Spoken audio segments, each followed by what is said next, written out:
Cardi B just walked out of a $24 million lawsuit and then did something nobody saw coming. You won't believe what happened next. Did Cardi B just win a huge court battle? Or did she create an even bigger scandal moments later? Let's break it down. A $24 million lawsuit, a shocking courtroom showdown, and a public explosion. Cardi B's latest moment has everyone talking. What really went down? She was legally cleared of assault, but the moment she stepped outside the courtroom, Cardi B made headlines again. Here's why. Imagine winning a massive court case, only to be asked a question that makes you snap. That's exactly what happened to Cardi B. Rumors are swirling again, and this time Cardi B is at the center of it all. Insiders claim that Offset has been openly bragging about getting her pregnant for the fourth time. But before we get to that, let's rewind. Back in February 2018, Cardi B was secretly 4 months pregnant with Offset's child. She quietly went to a private OB/GYN appointment in Beverly Hills, an appointment kept off the books to protect her privacy. But that day ended up sparking a scandal. In the world of celebrities, stories can spiral into headlines that live for years. And for Cardi B, one particular allegation became exactly that, a story that would resurface again and again, threatening her reputation and nearly costing her millions. It all began with a security guard named Imani Ellis. According to Ellis, what should have been a normal day at work turned into a nightmare the moment she crossed paths with Cardi B. Ellis later alleged that Cardi attacked her without warning, scratching her face with a long acrylic nail, spitting on her, hurling racial slurs, and even physically assaulting her. To hear Ellis tell it, the entire incident was unprovoked. She said she was simply doing her job, and suddenly, the rapper lashed out. The injuries Ellis claimed to have suffered weren't minor. She stated that the scratch Cardi left on her face was so deep and so noticeable that she had no choice but to undergo plastic surgery to repair the damage. Imagine carrying a scar on your face, one you're reminded of every day, and being told that the mark came from a celebrity everyone else seems to adore. That's the weight Ellis carried with her after that alleged encounter. But here's where things get interesting. Despite the seriousness of her accusations, no legal action was taken immediately. For 2 years, the story sat in silence. No criminal charges were filed, no civil claims were made, at least not right away. For many observers, that gap raised questions. If the incident was so severe, why wait? Why not come forward right away? In 2020, however, Ellis made her move. She filed a civil lawsuit against Cardi B, demanding a staggering $24 million in damages. This wasn't just a small claims complaint, it was a massive legal challenge that accused the rapper of assault and battery, intentional infliction of emotional distress, negligence, and more. Essentially, Ellis and her legal team painted a picture of a star who had crossed the line and needed to be held accountable. The size of the lawsuit turned heads immediately. $24 million is no small sum, even for someone as successful as Cardi B. It sent a clear message. Ellis believed the damage she endured, physically, emotionally, and professionally, was monumental. The scar wasn't just on her face, she argued. It was on her life. She claimed she had been humiliated, traumatized, and forced to live with the aftermath of an unprovoked attack. For Cardi B, this lawsuit wasn't just a legal problem, it was a public relations nightmare. As a Grammy-winning artist with millions of fans, her image is part of her brand. And now, that image was being dragged into court documents that accused her of violent, cruel, and reckless behavior.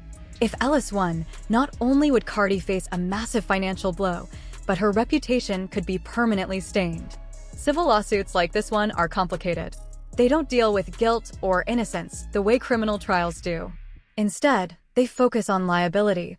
Was someone responsible for harm?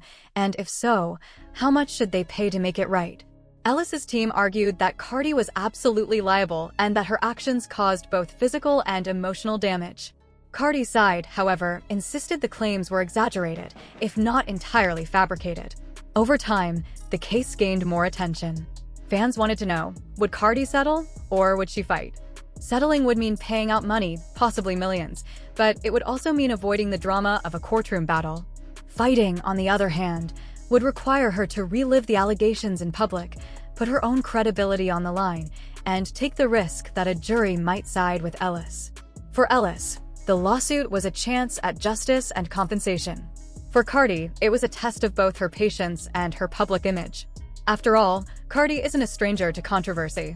She's had her fair share of public spats, feuds, and even past legal troubles. Critics pointed to those moments as evidence that Ellis's story might be believable. Supporters, however, argued that Ellis was chasing a payday, hoping to cash in on Cardi's fame and fortune. As the years passed and the case worked its way through the courts, it became clear this wasn't going to disappear quietly. Witnesses were lined up, court dates were scheduled, and the world waited to see what would happen when the two women finally faced each other in front of a judge and jury. By the time the trial began in September 2025, the anticipation was at a peak. Cardi B herself took the stand, defending her side of the story. The courtroom heard from Ellis, from doctors, and from staff members who were allegedly present at the time of the incident. The $24 million lawsuit had transformed from a headline into a full-scale legal drama. And yet, despite all the noise, Cardi walked away with a win. The jury found her not liable on every single claim: assault, emotional distress, negligence, and punitive damages. In civil court terms, that was the equivalent of a complete acquittal. Ellis wouldn't get the payout she sought, and Cardi's name, at least legally, was cleared. Still, the case left behind more than just a verdict. It raised questions about celebrity behavior, accountability, and the blurred lines between public perception and personal truth.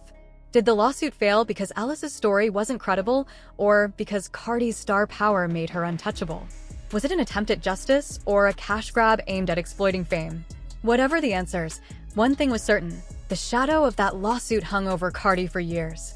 And while she ultimately walked away victorious, it was yet another reminder that in the world of fame, every action, every allegation, and every rumor has the power to follow you, sometimes all the way into court. Fast forward to September 2025, after years of legal back and forth, postponements, and speculation, the trial that many thought would never actually happen finally took place. The lawsuit that Imani Ellis had filed back in 2020, demanding $24 million in damages, was finally brought before a jury. And with that, one of the most highly anticipated celebrity legal dramas of the decade officially began. From the moment jury selection started, the case drew enormous attention. News outlets lined up outside the courthouse, fans gathered in crowds, and commentators flooded social media with their opinions. For Ellis, this was the moment she had been waiting for: a chance to tell her story in front of the world. For Cardi B, it was an opportunity to clear her name once and for all. The courtroom itself became the stage for a tense showdown. Ellis's legal team came prepared with witnesses and a narrative that painted Cardi as volatile and reckless.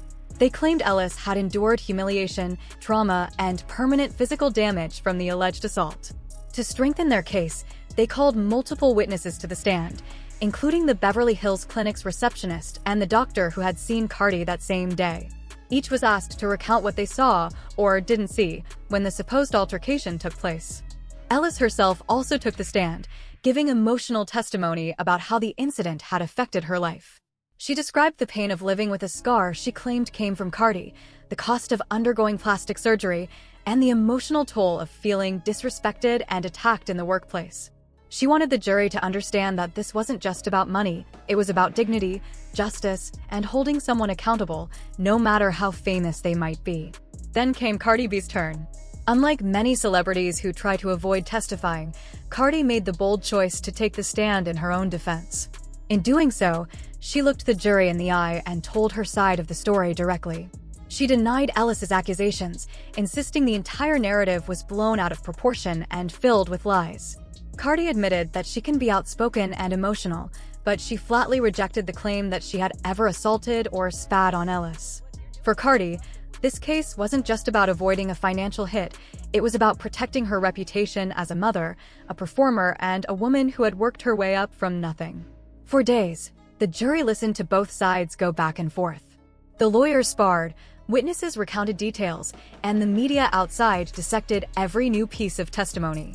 Some outlets speculated that the case could end in a major settlement. Others believed Cardi's defense had poked enough holes in Ellis's story to cast doubt. Finally, after closing arguments, it all came down to the jury's decision. The room fell silent when the foreperson began reading the verdict. Count 1, assault and battery, answer no. Count 2, intentional infliction of emotional distress, answer no. Count 3, negligence and contributory negligence, answer no. Count 4, punitive damages, answer no. In civil court, the language is different. You don't hear guilty or not guilty. Instead, you hear liable or not liable. And on every single count, the jury found Cardi B not liable. In other words, she had won. Completely. The relief on Cardi's face was unmistakable. After 5 years of uncertainty, after the whispers that she might be forced to pay millions, after being painted in headlines as violent and unpredictable, she walked out of that courtroom legally cleared of all responsibility. For her fans, it was a victory worth celebrating. For her critics, it raised questions about whether justice had truly been served or whether celebrity status had once again tilted the scales. Outside the courthouse, the atmosphere was electric. Supporters chanted Cardi's name, some even holding up signs. When she appeared on the steps, visibly pregnant, people shouted encouragements like, "We love you, Cardi, and you did it, girl." The applause and cheers drowned out the noise of reporters scrambling to shout questions about the case and about her personal life. But as is often the case with Cardi B, the story didn't end there. Just as she was leaving the courthouse, one reporter asked a question that cut right past the legal victory and into the messiness of her personal world.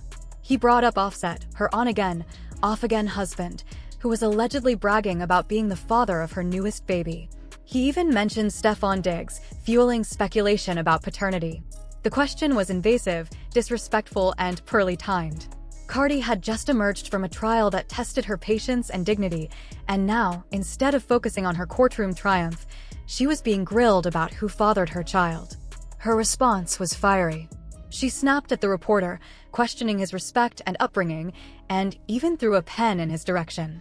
While it didn't hit him, the gesture made headlines immediately. Ironically, the very same woman who had just been legally cleared of assault was now being captured on camera throwing an object at someone in public. It was the kind of moment critics would latch onto, arguing that it reinforced the image Ellis had originally painted of Cardi, a woman prone to losing her temper and lashing out. Still, in the eyes of the law, Cardi had prevailed. The jury had spoken, and the $24 million lawsuit that once loomed over her career was gone. For Cardi's supporters, this proved that the allegations against her were exaggerated and opportunistic. For others, it was a reminder that celebrity cases rarely play out the way ordinary ones do.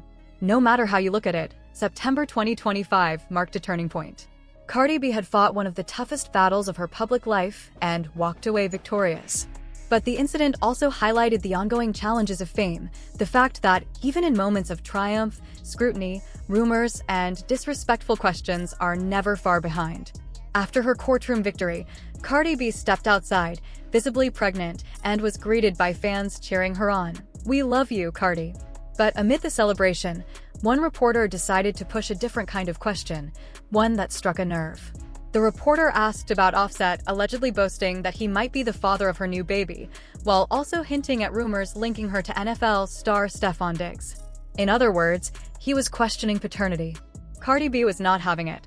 Standing on the courthouse steps after just winning a case that could have cost her millions, she suddenly found herself fielding a question that had nothing to do with the trial. A reporter shouted out a deeply personal inquiry about the paternity of her child, linking both Offset and Stefon Diggs. For Cardi, that was a step too far. Her response was immediate and sharp. She snapped back at the reporter, demanding to know why a man felt entitled to ask such a disrespectful question. "Do you see women asking me that? Act like your mama taught you to respect women," she fired back, her frustration clear in every word. But she didn't stop there. In a flash of anger, she picked up a pen and tossed it toward the reporter. It didn't hit him, but the act itself was enough to send shockwaves across social media. The irony was undeniable. Just minutes earlier, Cardi had walked out of a courtroom where a jury cleared her of assault accusations. Now, in front of dozens of cameras, she was literally throwing something at a journalist. Critics jumped on the moment immediately. To them, it was evidence that Cardi hadn't learned from her past controversies, that she still struggled to control her temper in public. Commentators warned that such behavior could overshadow her courtroom victory and give her detractors more fuel to paint her as unstable or aggressive. Yet, on the other side, a wave of support rose up just as quickly. Many fans defended her, arguing that the reporter had crossed a clear line by asking about her private life at such a vulnerable moment. To them, Cardi's reaction wasn't about being reckless, it was about demanding respect. Some even went as far as saying she should have thrown something heavier, insisting that invasive questions deserve harsh pushback. This clash of perspectives highlighted a larger issue that has followed Cardi throughout her career: the tension between her public persona and her private life. On one hand, she's known for being unfiltered, often speaking openly about her relationships, struggles, and even her sex life in interviews and on social media. That openness has made fans feel connected to her, but it has also blurred the boundaries of what people feel entitled to ask. On the other hand, Cardi has repeatedly made it clear that certain lines shouldn't be crossed, especially when it comes to her role as a mother and the dignity she expects as a woman. For her, the reporter's question wasn't just gossip, it was disrespect on a human level. The incident also revealed the high-pressure environment celebrities live under. Cardi had just come through a stressful, high-stakes trial and emotions were running high. To face a provocative question moments after such a victory was like striking a match near gasoline. Her reaction, the one wise in the public eye, was a reminder that even global superstars can reach a breaking point. Almost inevitable that people will feel bold enough to ask you about it. Reporters, fans, and even critics start thinking they have a right to pry. After all, if you rap about it, post about it, and openly discuss it, they see it as fair game. Now, that doesn't make it any less disrespectful when someone asks a pregnant woman about paternity in front of the cameras. But here's the other side. Cardi herself has dealt with similar messy situations in the past. She's been married to Offset, split from him, reconciled, and during that time, had another child. So when a journalist throws out the suggestion that maybe she's repeating that cycle, well, it doesn't come completely out of nowhere. And let's be honest, whether the baby is Offset's or Stefon Diggs, neither looks like a smart choice. Offset has a history of cheating and Diggs? He reportedly had 2 kids by 2 different women in the same year. Either way, it screams bad decision. And that's really what critics are getting at. Because here's the bigger picture: Cardi's pattern of questionable choices keeps coming back to haunt her. Throwing a pen at a reporter, for example, might feel like standing up for herself, but in reality, it only adds fuel to the narrative that she can't control her temper. And let's not forget, she literally just walked out of court after winning a $24 million civil trial. The timing couldn't have been worse. As a public figure, she's always under the spotlight. Paparazzi and reporters will push buttons, it's part of their job. But as an adult, especially one with Cardi's level of fame, the responsibility falls on her not to take the bait. Other celebrities get hit with wild, disrespectful questions all the time, but most of them choose to ignore it and keep walking.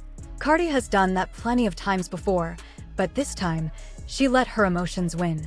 And here's the uncomfortable truth: when you make your private life public, whether through music, interviews, or social media, people feel entitled to question you about it. That doesn't mean it's okay, but it does mean it comes with the territory. What Cardi doesn't have the right to do, however, is physically lash out when she doesn't like the question. So, while fans might defend her and say the reporter crossed a line, the reality is this: the more bad decisions Cardi makes in public, the more believable it becomes when people assume the worst about her. And if she wants to change that narrative, the only way forward is to stop giving people ammunition in the first place.